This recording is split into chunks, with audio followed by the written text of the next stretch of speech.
Welcome. So a little bit about me as you continue to join in. My name's Barbara Zabawa, and I am a lawyer, and I specialize in wellness law. So if you go to wellnesslaw.com, you'll get to my law firm's website. And I started my own law firm specializing in wellness law about 7 years ago now, after practicing in a big law firm for over a decade. And it's been great. I've been able to really dive deep into the legal issues that affect wellness professionals like yourselves, like coaches. A lot of my clients are coaches. And it's a fascinating area of law from an academic standpoint. And in fact, there's not a lot of resources out there. So I had to write a lot of the resources. So I have a book out on workplace wellness, in particular, the law and workplace wellness. And I have another book coming out too, which we'll talk about at the end, that might be of interest to you. But so I have my law firm, Center for Health and Wellness Law.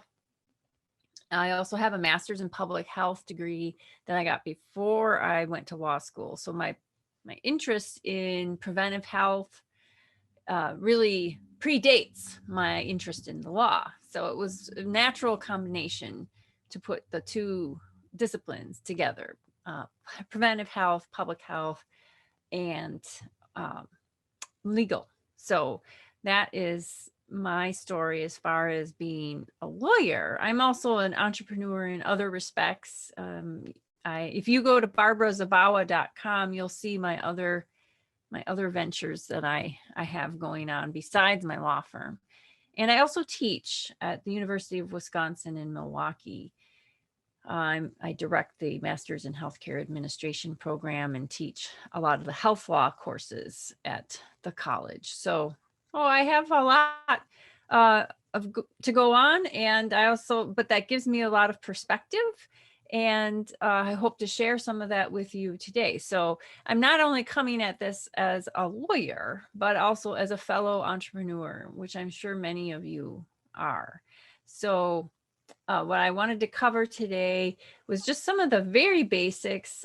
If you're thinking about, if you haven't yet, or maybe you have and you weren't sure if you did the right thing, of starting a business, the legal side of it. What type of legal entity should we be thinking about, and insurance. And there will be time at the end, after I'm done talking through my slides, for you to ask questions. So I'm hopeful that you will have questions for me. And if you do, please just type them into the chat box. That would be the best way to get in line to ask questions. So let's start with the slide deck. So the agenda is I'm going to talk about legal entity options. And then once you decide on a legal entity, how you go about doing it. And then at the end, I'll talk about insurance options. So some business insurance considerations you'll want to look at if you haven't already.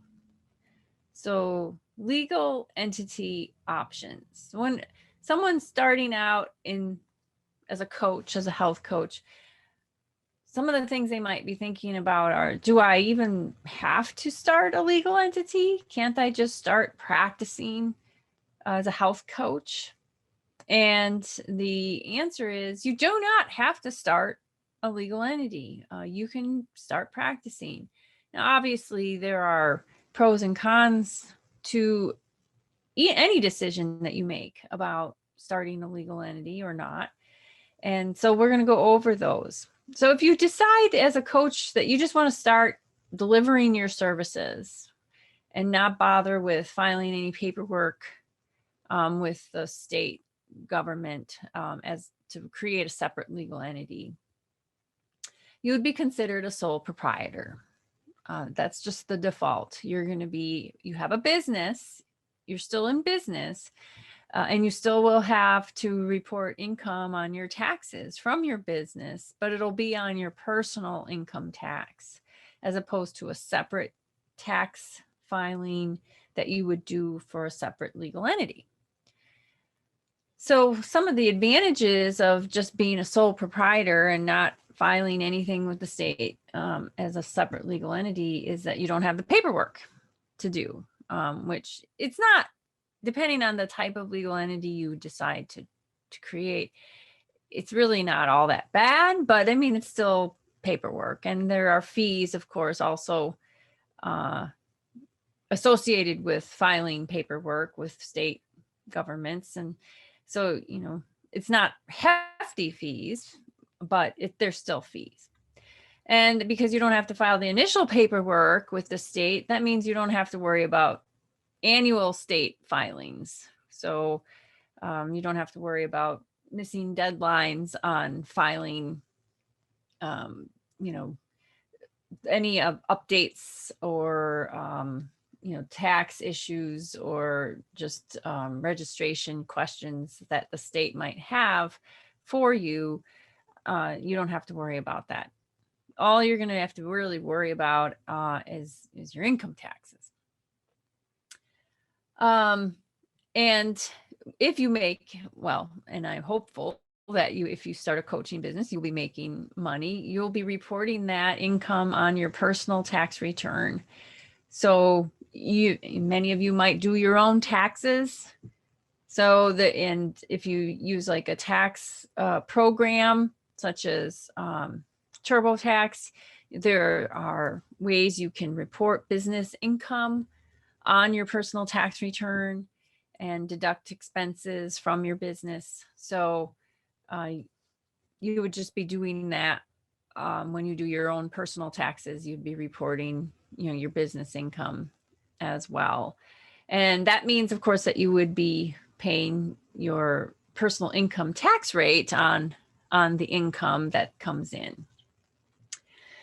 And you can deduct, which is nice, you can still deduct your expenses that you incur for your business on your personal income tax. So, things like rent, if you end up renting space, or which many of you probably won't, you probably work remotely or on, from home using a virtual platform, but expenses related to your virtual platform, marketing expenses, if you have to drive anywhere, you can deduct mileage and anything that you spend your money on to get your business up and going, training, those kinds of things, you can deduct on your personal income taxes as a sole proprietor. Some of the disadvantages, of course, though, of being a sole proprietor is if you get into trouble,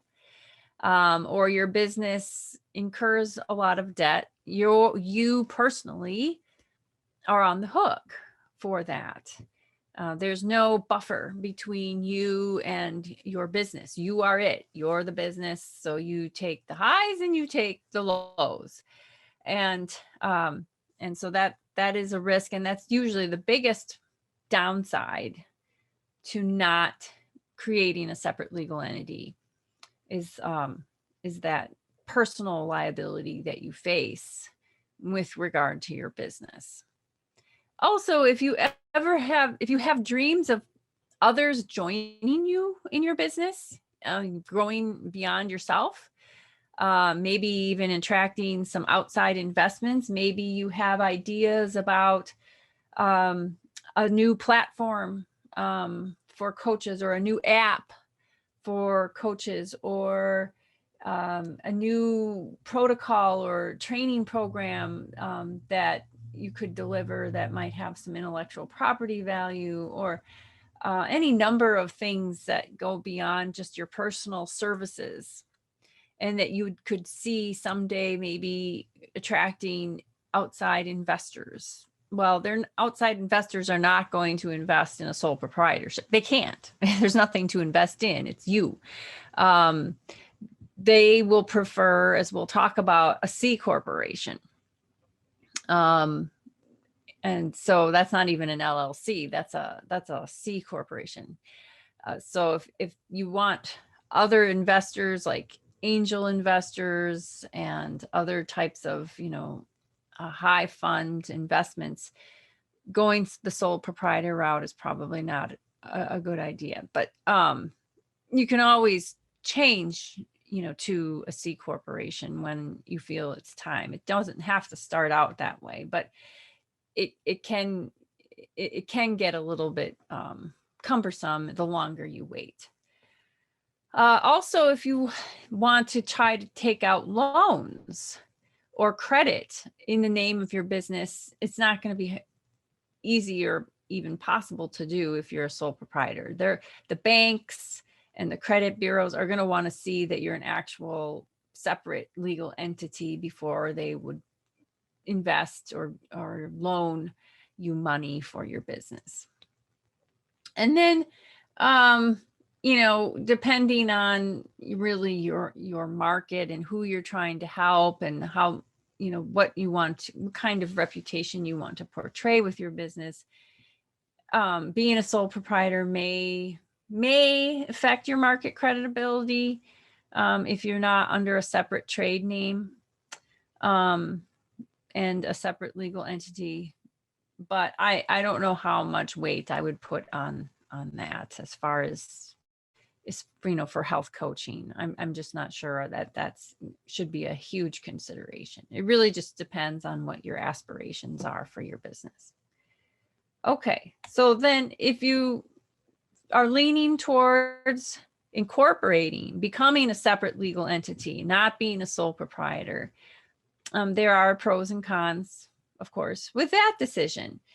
So one of the pros is presumed more market credibility, but again, that's really in the eye of the beholder. Who are you trying to impress or get the attention of?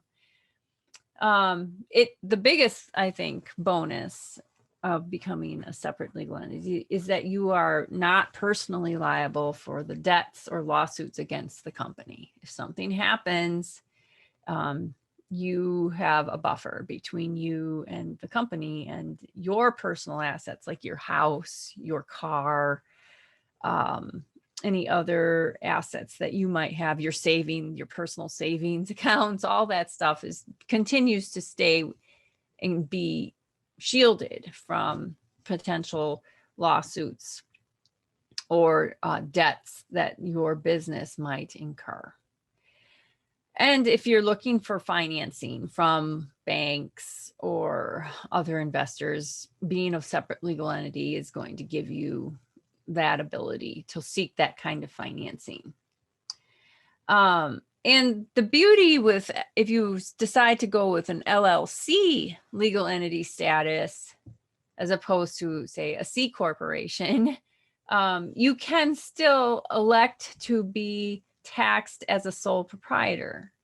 So just because you have an LLC doesn't mean that you now all of a sudden have to file two types of taxes, your personal income tax and your business taxes. You can elect as an LLC to be taxed, what they call a pass-through entity, be taxed at the individual level. So you don't have to pay taxes twice. That's the biggest drawback of having a separate legal entity, is the fear of any income that you make could be taxed twice. It could be taxed at the corporate level and then also at your personal income level. But as an LLC, you can elect to become taxed as a sole proprietor and still deduct those business expenses on your individual tax return. Some of the cons, though, with incorporating are you have to file documents with the state, not just initially, but then on an ongoing basis. You have to report updates and have annual filings that the state requires legal entities to do. and you have to pay fees. Again, they're not hefty, depending, of course, on your state and the type of legal entity, but you still have to pay some fees to register your entity and to keep it registered with the state. And you may have to pay more in taxes. You have business taxes. Now, the corporate tax rate is usually less than the personal income tax rate, but you still have to pay those taxes and possibly unemployment taxes. And especially if you start bringing other people on, you'll have those taxes as well. And because you're doing two sets of taxes as a legal entity, you'll have to pay if you don't do your own taxes and as you start getting more legal entities and beyond your own personal taxes, it's more difficult. It gets to be more challenging to do your own taxes. And so you end up often have to get help from an accountant or CPA to do your taxes for your business. Okay, so as I mentioned, LLCs are a popular option. So if you decide you're going to incorporate, you're going to become a separate legal entity. These next few slides are talking about what are some legal entity types that you could choose to become. And an LLC is a very popular option. One, because it usually incorporates all of the positives of becoming a legal entity with the positives of staying a sole proprietor. So you can still be taxed at the personal income tax level, not having to do two sets of taxes. So you can become a disregarded entity, but it still offers that protection from your personal assets. So it kind of creates the best of both worlds. You don't need to have board meetings, like you do with a C corporation. You can be a single member LLC, the sole owner. You don't have to have other members, but if you want to bring other people on into your business, maybe as owners or partners or whatever, you have that option with an LLC. So it's very flexible and it's pretty easy to create. And we'll talk about, how you can do that in a little bit. C corporations, on the other hand, are a little bit more complicated. But as I mentioned earlier, if you are seeing yourself someday having outside investors invest in your company, in your business, this is the type of corporation that they're going to want to see you have. They're going to want a C corporation because through a C corporation, you can offer stock and the investors can, get shares of stock, and then they only pay taxes on the capital gains from those shares of stock, which is a lower tax rate than personal income tax. So for them, it's very attractive because they can invest their money and not have to pay a lot of taxes if they get returns on their investment in your company. And importantly, for outside investment, C corporations don't have any restrictions on who can invest in your company.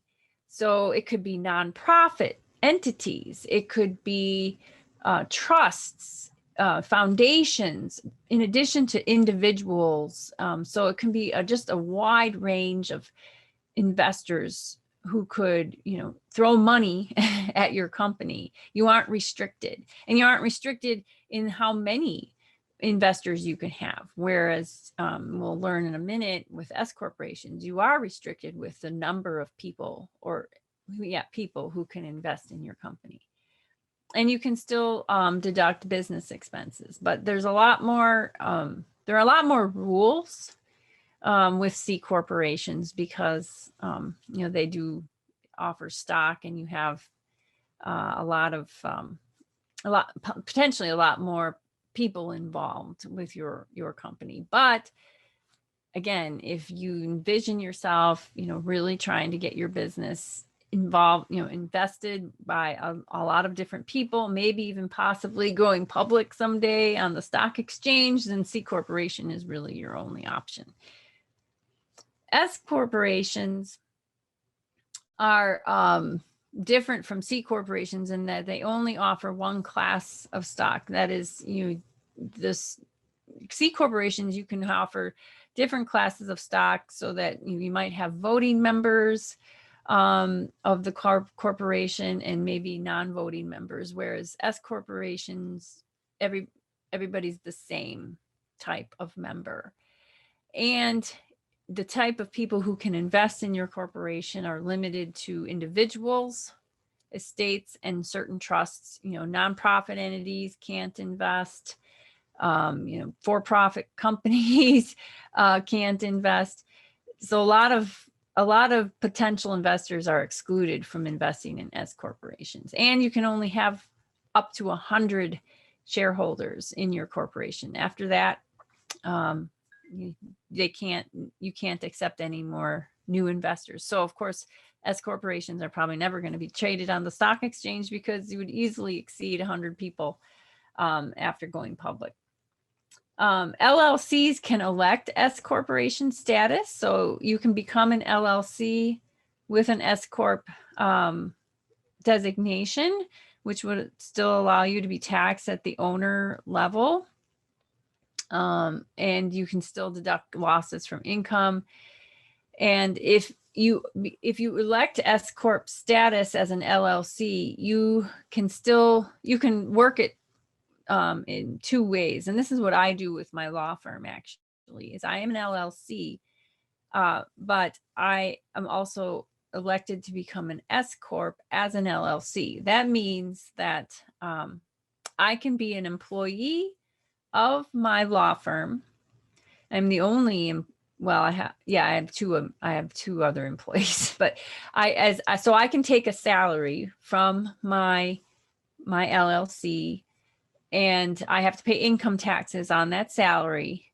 But then anything after that, beyond what my salary is exempt from Social Security and unemployment taxes, so that I can still have income and I take it as a shareholder, but I'm not taxed.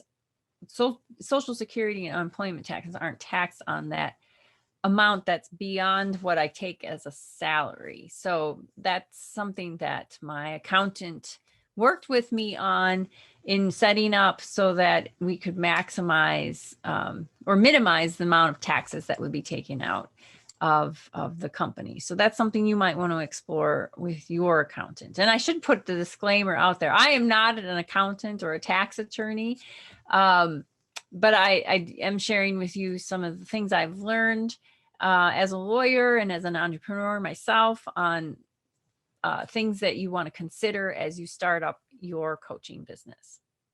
So what if you've already created your legal entity type, or you create a legal entity type, and down the road you decide, I think I need to change, maybe, and usually what would probably be the case is you start out as an LLC and later decide maybe I should change over to a C corporation because I see my business growing and I'd like to get other investors involved.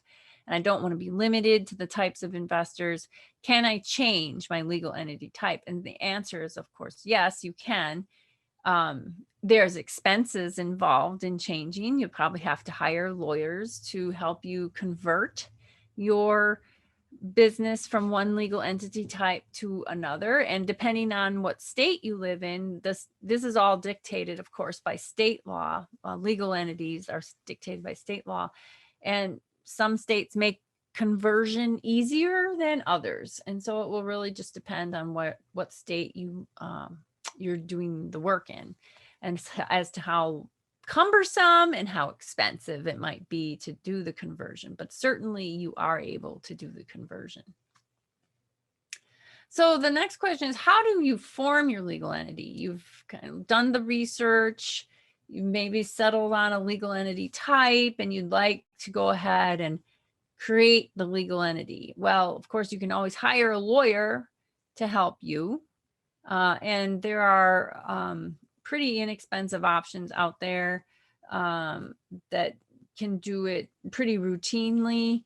But that's really all they do. And so you really wouldn't have a long lasting relationship with that entity. It would just be to file the paperwork if you wanted to do it that way. But as I said, it's not all that difficult, especially if you're doing an LLC. It's pretty routine paperwork that you could fill out, and you could find out how to do it through your state Secretary of State, or it might be called something different in your state. For example, in Wisconsin, where I live, we file our paperwork to create new legal entities with our Department of Financial Institutions. That's what it's called in our state.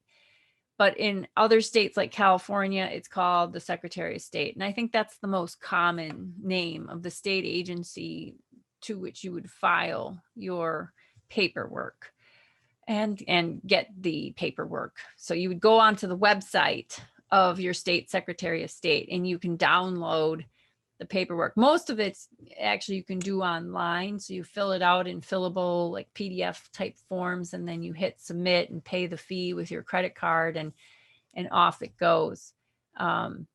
So, that's something you can certainly think about doing on your own. You don't have to. Of course, there are lawyers and other entities that specialize in filing that kind of paperwork. And I gave you a resource here in the middle, this little icon here with the web address. If you are interested in seeing where you would go in your state, this link provides you with a list of all 50 states and a link to the various state agencies within each of those states that you can visit to find out how to file your legal entity paperwork. And typically what you'll need to submit, for example, with an LLC, you would need to submit articles of organization, or if you're filing for legal C corporation status, it would be articles of incorporation, or a nonprofit would be articles of incorporation. And that, again, is usually a fillable form. So you're just answering some questions and then hitting submit, and that's your articles of organization or incorporation. You'll need, of course, a business name when you file for your legal entity status. So that's something you'll need to do in advance of filing paperwork, is settle on a business name. And that's something, that can be tricky, because you don't want to choose a business name that somebody else already has. So one of the things you'll need to do really early on with your coaching business is go to your Secretary of State, same place you would go to file the legal entity paperwork. And they usually have a search engine that you can type in corporate names. So you do a corporate name search, and you type in the name that you want to have and see if it's available. So if you type it in and something else comes up in your search with that same name, you're not probably going to be able to use that name for your business. So you want to make sure you find no records on the name that you choose. And in my book that is coming out at the end of this next week, actually, March 31st, I go over naming your entity and the pros and cons of like using your own name versus using a new name, a separate name for your legal entity. Because a lot of coaches I see, my clients, they'll use their own personal name as part of their coaching business name. So John Smith Coaching, and you can do that, but there's some considerations for you, and I go over those in my book, and I'll show you a picture. This is my proof copy right here. I had to give all the edits to the publisher. That's why it's all flagged, but there'll be a slide at the end too, where I'll show you another copy of the book. So you'll also need to have an address that you'll fill in with the paperwork for your legal entity, which will be an address for your registered agent. That can be you. and your personal address, or if you want to use a PO box, although PO boxes may not be acceptable in some states. The purpose of the registered agent is if somebody has a need to contact you, like for a legal matter, they will look up your business in the state in which you are incorporated, and they will find the registered agent address, and that is where they will go to deliver a message, paperwork. This often comes up in legal disputes. And so if someone's going to sue you, they will deliver a complaint and a summons to your registered agent.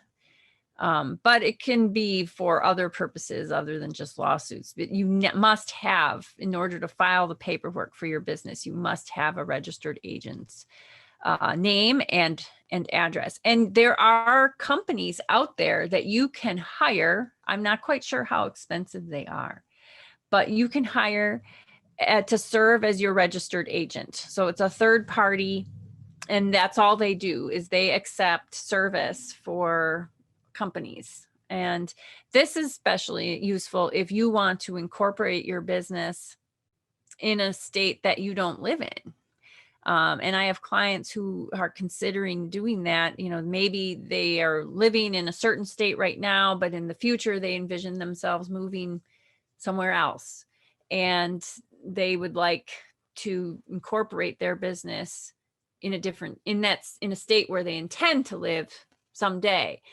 But they don't live there now, and they don't have any address to give there now. So they could get a registered agent in that state now to serve as the registered agent. So that's something you can consider. And then of course there's filing fees. And like for Wisconsin to register an LLC, it's $100 and some dollars. I don't know. I'm going to say somewhere around like 150, give or take. So it's not super duper expensive, but you do have to have some fees that you pay to register your business.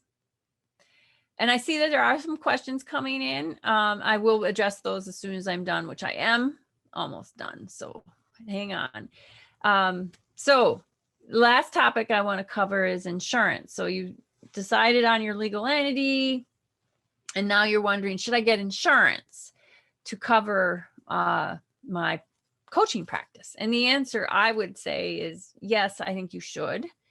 And there are 3 types of insurance. I mean, there's more than this 3 types, but the 3 basic types that I would ask you consider is general liability insurance, professional liability insurance, and cyber liability insurance, especially if you're going to be doing virtual platform coaching, where people might be giving personal information to you through a website or through the platform, and something can happen. And cyber liability insurance would be the type of insurance that could cover you for private data information losses or breaches. And that's something that you might want to consider purchasing as part of your coaching practice.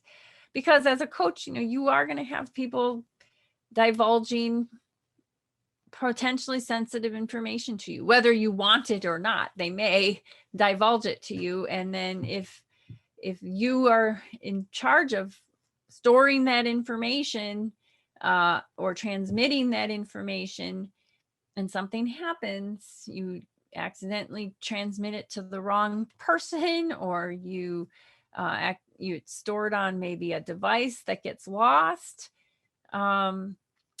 then you could be in trouble. And having cyber liability insurance will help pay for the expenses that are involved with trying to rectify those kinds of data breaches. General liability insurance generally protects against personal injury and property damage. This is especially important if you're doing your coaching business in a separate building from where you live, for example. And you might have employees General liability insurance is going to protect against any injuries that occur to people who are coming in and out of your building, or any damage that it's done to your property. Because if you're working out of your home, your homeowner's insurance should cover a lot of, what would a general liability insurance policy would normally cover. However, general liability insurance typically excludes coverage of injuries that arise from professional services. And this is really important because as a coach, you are professional and the services you are providing are professional services.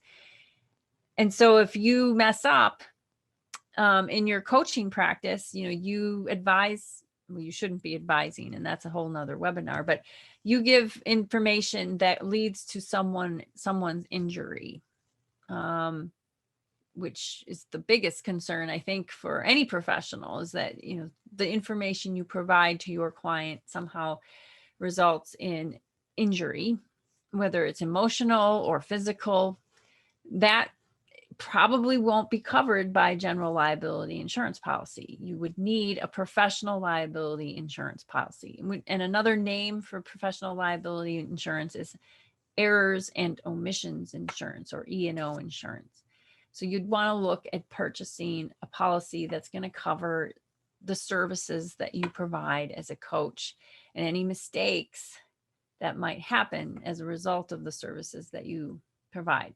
And professional liability will usually pay for, again, rectifying a mistake that you made, including if you have to hire an attorney, their fees to help you resolve the mistake. And so as long as you're working within your scope, your professional liability insurance should cover you for any of those mistakes. But if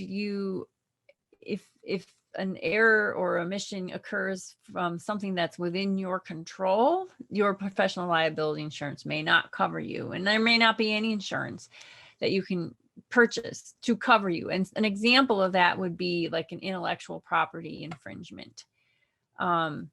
Usually professional liability insurance will exclude from coverage infringing of other people's intellectual property. Why? Because you as a professional should know better and should be able to research whether you are infringing on someone else's intellectual property. Take the business name example.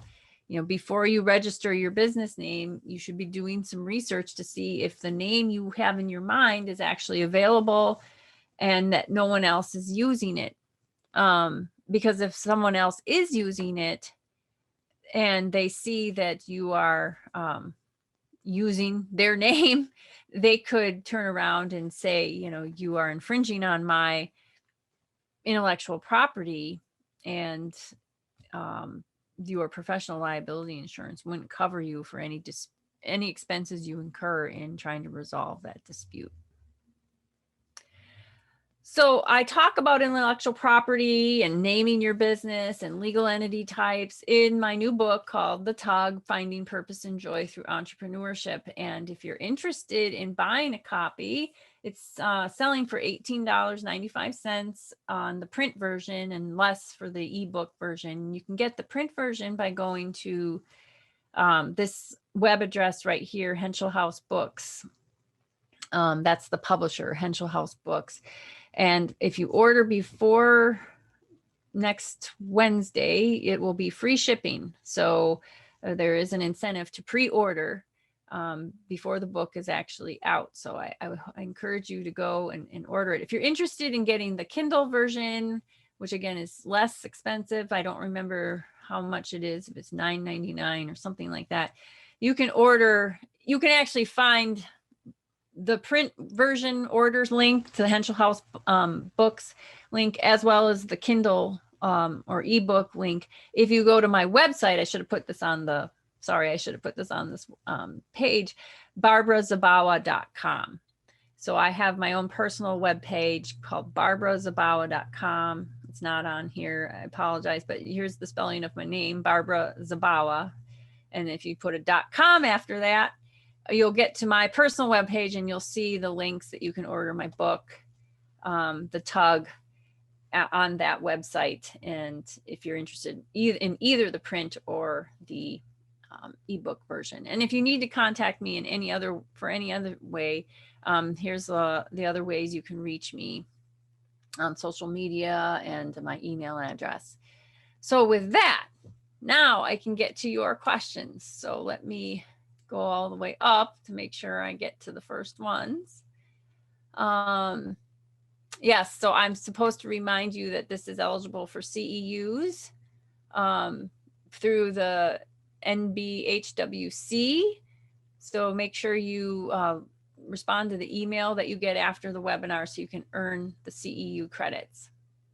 So the first question I have is, do you need to file paperwork for all states you have clients?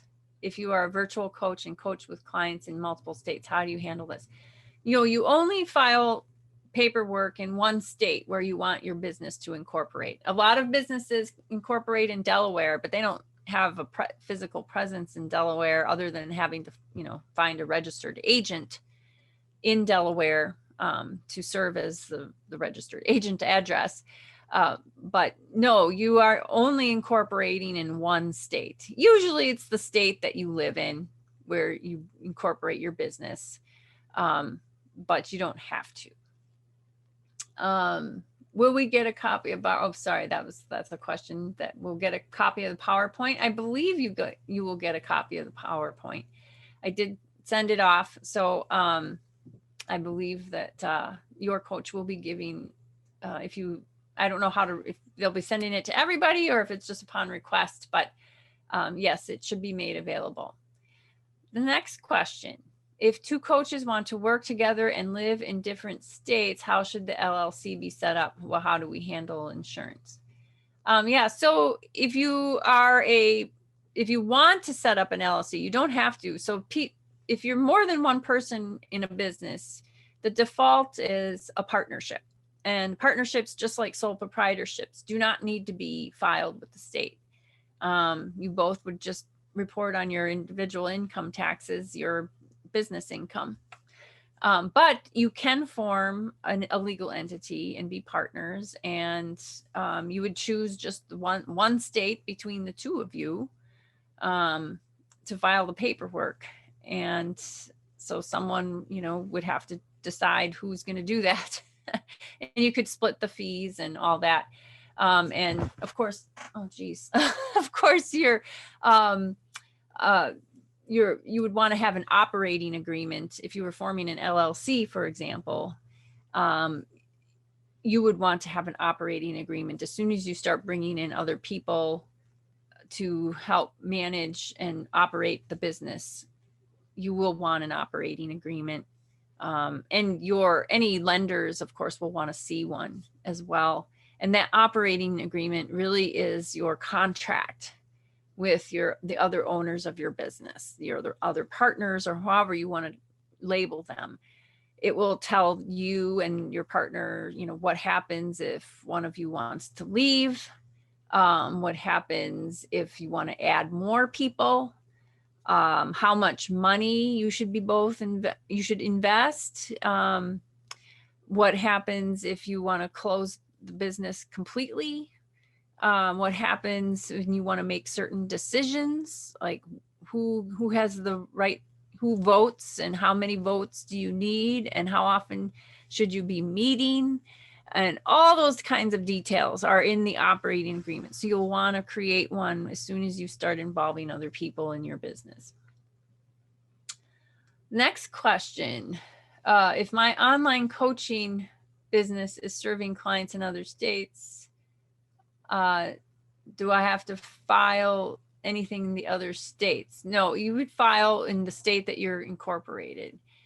And if I get sued by a client in another state, how will that be resolved? Would I have to go to court in the client's state? So if you get sued, that in the law, we have what we call jurisdiction, and it's something that courts consider whether they have personal jurisdiction over you. And usually if you are seeing clients in other states, you have enough contacts with that state in which the client resides that they could bring you to court in their state. Now, you might want to try to argue that you don't have enough contacts, what we call sufficient contacts, for the court in that state to exert personal jurisdiction over you, although I think that would be an uphill climb. But yes, I mean, there's this whole body of law where, you know, judges and lawyers decide whether, you know, someone who does not live in a certain state has enough contact with a state that they can be hailed into court in that remote state. So it would depend on the set of facts. So thank you for putting the link in the chat. And the next question is, I do not believe NBC HWCs who are sole proprietors need to collect tax on their services in New York State. Please confirm. So I actually don't know the answer to that question. That would be something I'd need to confirm by looking it up myself. So if that's something that you need follow up on, you know, we can talk offline. But you are right to point out that every state has different rules when it comes to, you know, the businesses and their state taxes. So it's important to make sure you understand what those rules are for each individual state. Does every coach need a legal coach? Is it a good investment? Well, I think so. I mean, that's what we do at the Center for Health and Wellness Law, is we're not just someone that you can contact one time and then, you know, our expertise is of no further value. I think we're good partners for you as you go along your coaching journey.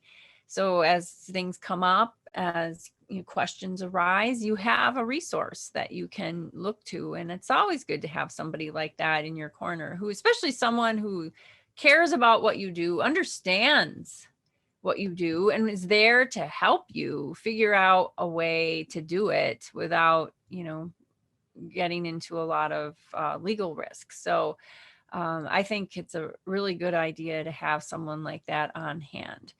So I hope you all consider having a legal partner on your coaching journey. What other business entities should I consider if I don't have many clients? Well, we went over really the I don't know if, I mean, the only one we really didn't talk about is a nonprofit, which I wouldn't say is something you would consider anyway. But if you don't have many clients, you know, I would seriously consider, you know, a sole proprietorship as an option, or an LLC, especially if you have no intent to really grow bigger. You know, you're satisfied with, you know, just having the few clients. And I think that's really important to emphasize.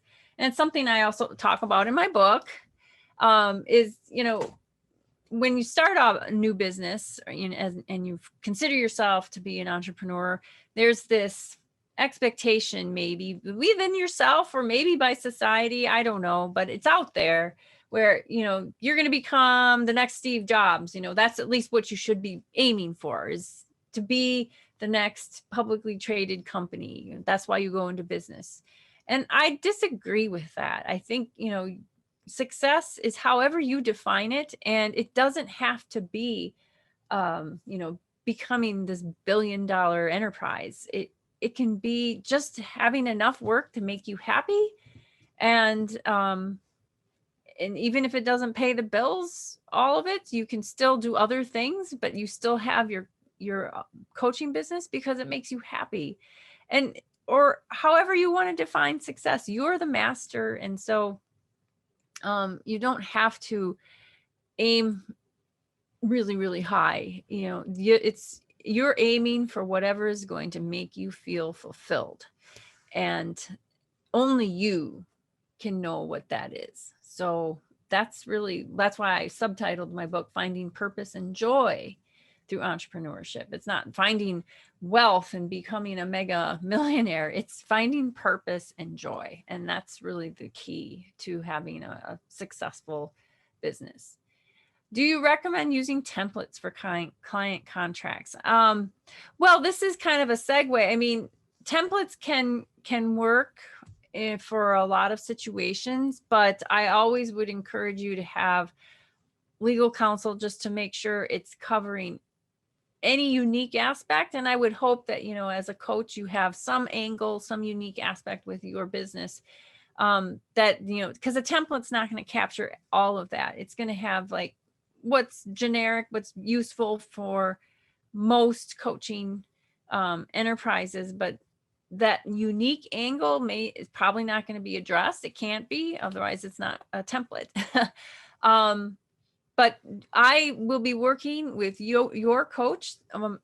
There's some exciting news that's going to be coming out of YourCoach in the next few months, in that vein with regard to templates. So stay tuned, and keep monitoring YourCoach on social media and their website and emails for those exciting announcements. And thank you, Victoria, for getting the book. I really appreciate that. Again, it should be out next Wednesday. And March 31st is the date that we're aiming to get it out into the world. So thank you. Next question. I've registered my business name and received articles of existence and organization from my Secretary of State. I need to now create and execute the legal agreement for the LLC. Should I use an attorney, or is it okay to use a canned or pre-done form? Oh, I would use an attorney for that. And I think by what you mean by legal agreement is the operating agreement, that you're going to want to, go over the different provisions of, what the rules should be within your operating agreement. I mean, especially if you're going to have other people involved, whether you're going to have investors or other owners or other members of your LLC, you're going to want to, have an understanding of how that is all going to work. When are you going to meet? How are you going to make decisions? If it's just you, there's less concern, but you never know when you might involve other people. And so once you have that, you're going to want to make sure it is buttoned up to the way you want it to be. Does using a coaching software program takes care of some of the legal issues such as confidentiality, payment, registered agent? Registered agent, I'm not sure about that one. Confidentiality, yes, possibly. And that would be something I would inquire about. Does the platform, comply with HIPAA rules, for example, or state privacy rules? California has a pretty strict state privacy rule. So that's something that, you want to make sure that a software program that you use, especially if you plan on doing business in California, is compliant with. So I would definitely inquire about that. How much protection will disclaimers included on materials provide? And is there a particular wording that should be part of those disclaimers? Well, the disclaimer language is going to depend on state by state. Every state will have, rules or position. Their courts may have had cases where they've decided certain language and disclaimers is ineffectual and other language isn't. The main purpose, really, I think, for disclaimers is to discourage people from trying to sue you. It sort of acts as like I hate to use the phrase scare tactic, but it's it's just something that you can point to, and that gives people pause about whether they want to move forward. At the end of the day, maybe the disclaimer isn't very effective in your state, or maybe the law has changed since you wrote the disclaimer and the language is no longer effective when it than from when it was written. But the fact that it's there can help prevent people from filing a lawsuit against you. So that's really the importance of disclaimers, I think. How prevalent are court cases and suits against wellness coaches today? Not that prevalent. I think where you're going to see the most activity, if there's going to be activity, is on nutrition advice and possibly fitness advice.